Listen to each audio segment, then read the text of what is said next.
presentation, Steve. Thank you very much. Awesome. Give it up for Kevin again, guys. That's awesome. I love the theory that Kevin was talking about today, and I think we're really going to drive it home here with grabbing that theory and putting it into practice in this presentation here. We're going to talk about the to-dos and what you need to do to execute a lot of those things that Kevin said, especially when it comes to paid advertising. How many people in the room have run a Facebook ad before? Okay, awesome. How many people are running a Facebook ad now? Yeah, not so many. Okay, cool. Well, I'm going to give you some reasons on why you need to not just be investing in the Facebook, but how to best use it to your advantage. So I'll give you a quick backstory on who I am and why I'm here talking to you at BizCon.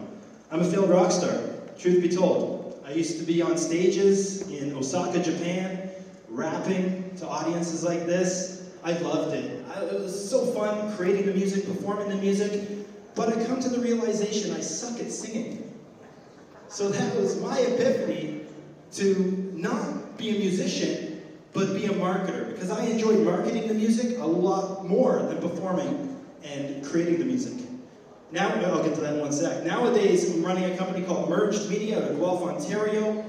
We run marketing for companies, small to medium-sized businesses. We established in 2019. Before that, I ran a social media agency called Fresh Crowd out of Oakville. Merged that company in 2019 with an SEO company to become that one-stop shop for our clients. We have a booth here today as well. We're offering a free giveaway for a branding package. Make sure you drop off your business card at our booth. Now, anybody know who that is? Who said that? Awesome, good call. So many audiences don't know who that guy is. It's shocking. Tom Morello is one of the best guitarists in the world. He's a guitarist for Rage Against the Machine. As I was on my endeavors in Osaka, Japan doing music, I was doing an interview for a magazine, and I went to this little tiny pub. And out of nowhere, randomly comes Tom Morello and sits at the table next to me. I was astonished. I was stargazing at him, and it was kind of probably a bit awkward. But I took that opportunity to ask Tom. I said, Tom, I got a list of questions here from a rock magazine. Can I get your insight into how I can best answer these questions? He looks at those questions and he says, I can't give you an answer to that. Because what matters is what you want them to know and how you make them feel. It doesn't matter what you say. This is key, and it's so relevant today in social media. How you make them feel. I love what Kevin was saying, giving the examples of imagine picking up your girlfriend or your wife or doing a pickup line as if it was an advertisement. Not effective at all. You need to be cognizant of how you make them feel. Anybody know where that is? Yes. Tokyo. Yes. What's it called? Shibuya Crossing, yes, it's one of the busiest intersections in the world. I've been there, it's insane. I was there when it was raining, actually. So it was just like thousands and thousands of umbrellas. Right there, this is the equivalent of your news feed on Instagram and Facebook. It's the same thing. You're walking through an intersection, scrolling through your feed, nothing is familiar, nothing is recognizable, and you just continue to walk. However, if you see somebody as you're walking through that intersection that you recognize, you're going to stop, you're going to engage with them, you're going to talk to them. And you got to have this mindset when you post content on social media. Social media is Shibuya Crossing. Who knows who that is? DiMaggio, Joe DiMaggio, All-Star, Hall of Fame center fielder for the New York Yankees. Still has the longest active hitting streak at 56 games. Married to Marilyn Monroe at one point. One of the most liked guys in the world at a time. He retired, I believe it was 1951. 20 years later, Mr. Coffee picks him up as their brand ambassador. He doesn't even drink coffee because he has an ulcer. He doesn't even drink coffee, yet they pick up Joe DiMaggio as their brand ambassador. The point being is they pick up Joe DiMaggio because he's a known, like, and trusted source. He's a known, like, and trusted guy. Who wouldn't buy a Mr. Coffee drip coffee maker from Joe DiMaggio? They sold 1 million coffee makers that year. The point is this, nowadays, you don't need to spend millions of dollars on Joe DiMaggio. Anybody in this room can be Joe DiMaggio. This is piggybacking a lot of things that Kevin was saying there about being the face of your brand, picking up the camera and creating that content. If that is not you because you're not comfortable getting in front of the camera, that's totally fine, that's cool. Find somebody who is. Find a brand ambassador who's gonna be that person for your business. Because the key word in this presentation is familiarity, okay? Now, we run a lot of lead magnets at Merge Media. We've run hundreds of lead magnets. I spoke about this at AdWorld last year. Through the lead magnets, we've got a really good secret sauce to know what kind of lead magnet topic works and converts. But the point is this. Every campaign we launch, that first lead magnet, everybody knows what a lead magnet is? Okay, it's like a downloadable white paper. It could be a webinar, a PDF, some sort of an opt-in. Almost like bait on the end of a lure to get a lead inside the door, okay? When we launch Lead Magnet 1 towards an audience, we're always gonna have a very low click-through rate. Super low. Like we're talking 0.57 to 1.54% click-through rate. What that means is we're not familiar yet. People are just scrolling right past those ads. However, when we hit Lead Magnet 2, people are now seeing our ads time and time again. The click-through rate increases because we're becoming more familiar. Our clients are becoming more familiar with their audiences. By the time we drop Lead Magnet 3, we're at 2.93% click-through rate. So my point is this, if you're running ads on Facebook, you've got to be patient. It's insane how many people had their hands up with that first question and how many came down for the second question if you're still running Facebook ads. Because you need to deploy patience. It's not a platform to run ads for a month and then bounce to another platform. So we run a lot of ads on Facebook, Instagram, TikTok, LinkedIn, Pinterest. We run ads on all the platforms. And this is an example of a client that we work with. It's an event in Lisbon. And we did a comparison. And if you take a look here, Facebook and Instagram got a CPC. That means cost per click of 3 cents. Okay, TikTok, running similar ads, obviously formatted for TikTok, 11 cents CPC. Lastly, LinkedIn, $2.11. Now, LinkedIn is a bit of a, I do not recommend investing a lot of money on LinkedIn ads right now, especially on the weekend, because who here is on LinkedIn on weekends? Nobody. But LinkedIn will take your money, one person. LinkedIn will take your money, though, if you give it to them. But you can expect a much higher cost per click, also because the pool of people on that platform is very small compared to the likes of Facebook and Instagram. Which is why today, we're going to talk about these two platforms. Next year at BizCon, I'm going to talk about TikTok. But today, we're going to talk about Facebook and Instagram. Now, this is interesting, and it runs in parallel with your guys putting your hands up and bringing them down. The average price per ad decreased 18% in Q3 2022. That's amazing news for us marketers. We're getting ads for much cheaper than we used to. And that's okay. I don't know where the marketers are going. Maybe they're getting banned by Facebook, getting ad accounts disabled, maybe going over to the shiny thing passing by, TikTok. But that is great for anybody here that wants to spend some money on Facebook and Instagram advertising.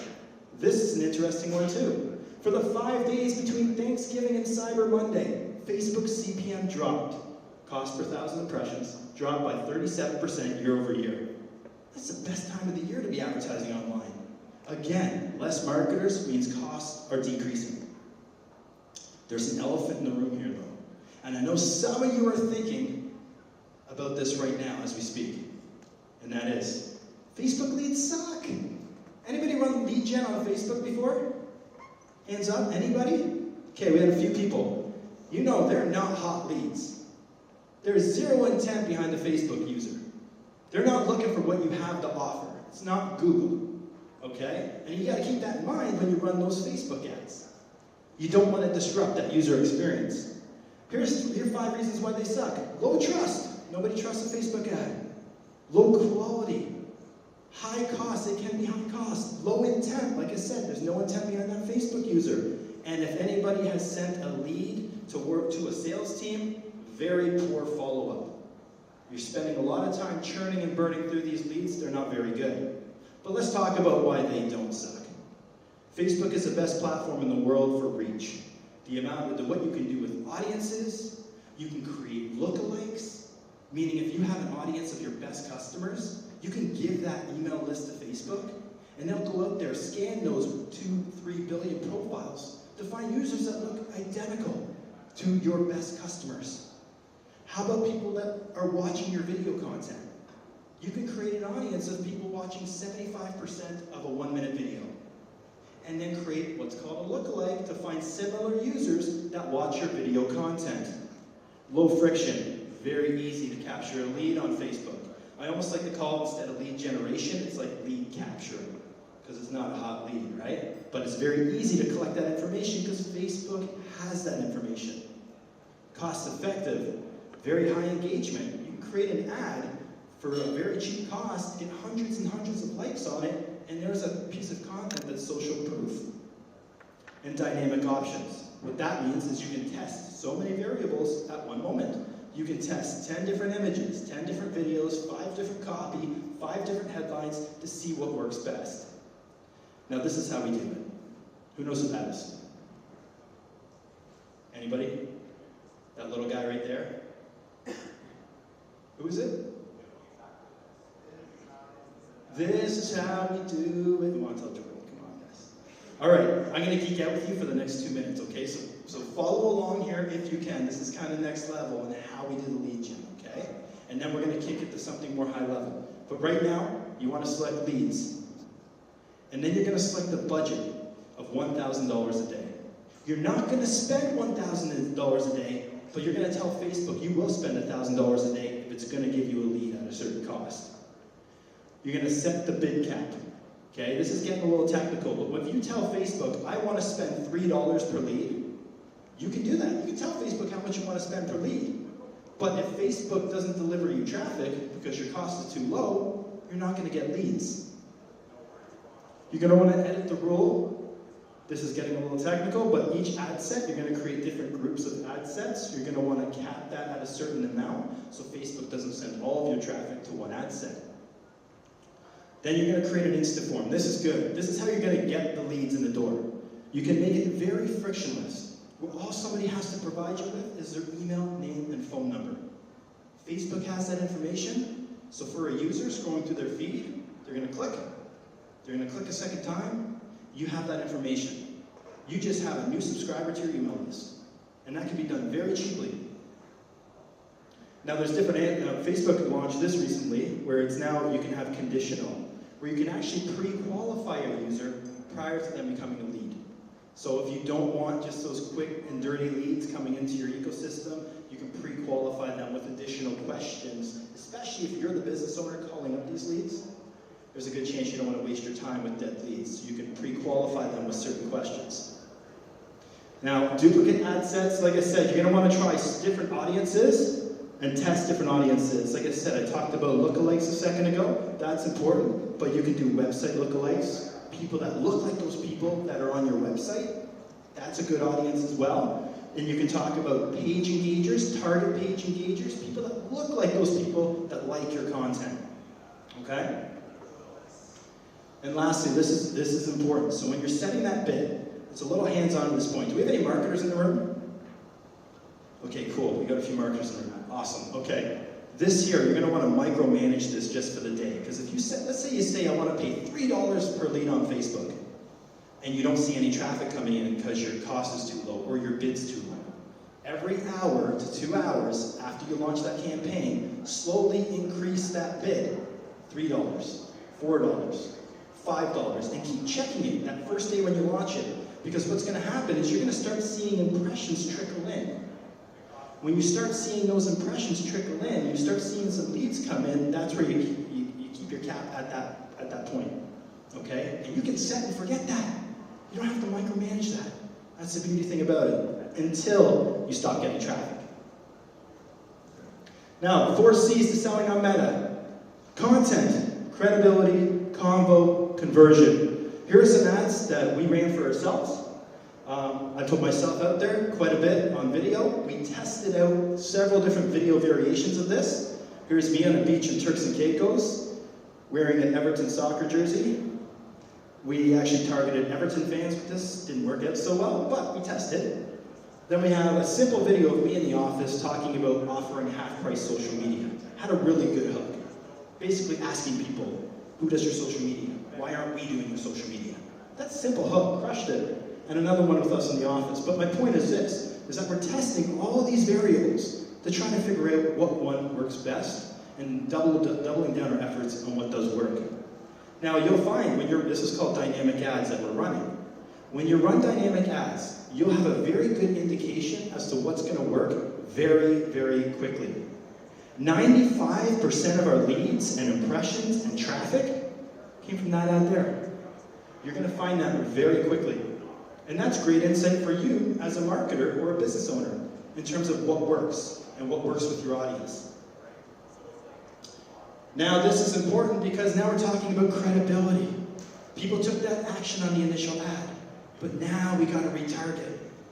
This is where you're going to turn browsers into buyers, okay? Now as you can see here, some credible content, every business has this. Testimonials, okay? You got video content. This is a podcast we have, just recorded our 175th episode. Tons of content that we're retargeting to our audiences. Me speaking on a stage in Israel about Facebook ads, great content. Again, this is a retargeting ad, targeting people that engaged in that initial ad. And then talking about some of our accolades and credentials, top 500 B2B leaders in Canada. It's all credible content. So now the user is thinking like, they're still not sure if we're the company for them. This kind of content will push your prospect over the edge from becoming a browser to buyer. Now over time, you're going to get more credibility, your retargeting audiences are going to get stronger, higher ad frequency, which is how many times people are seeing your ads, and you're going to get a lower cost per warm lead.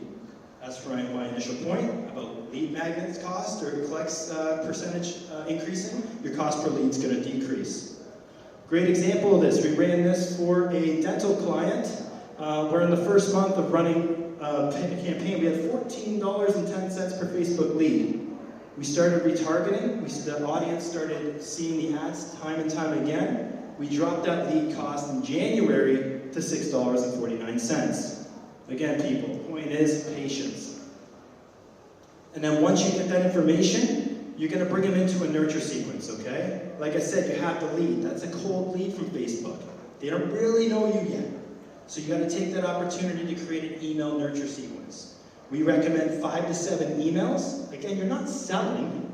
You're not necessarily selling them. You're just giving more credibility to your business. You can recite blog posts, blog content, industry updates. All of this content is great within that nurture sequence.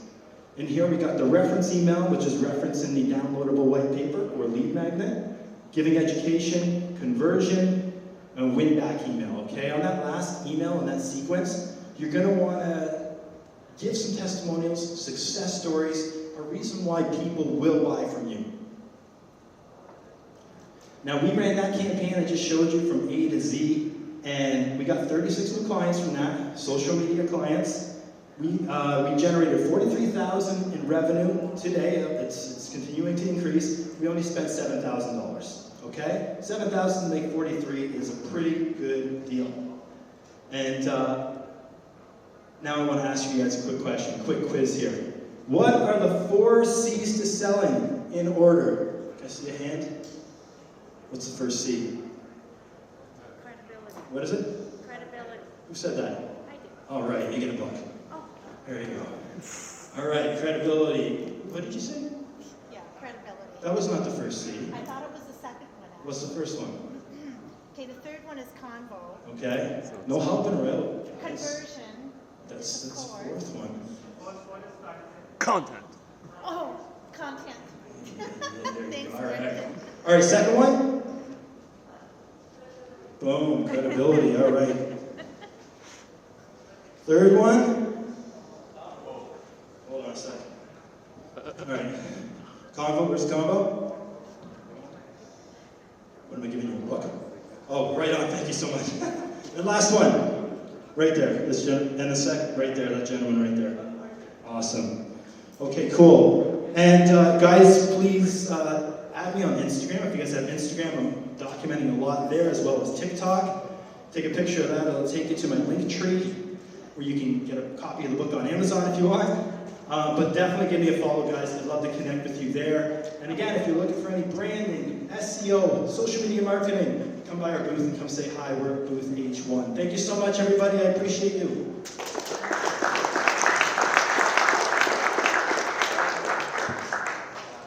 Oh, the book is called Drop the Mic Marketing. It was actually co-written with a guy named Mike Almer that used to write for the Hockey News as well as the National Post. He wrote it with me.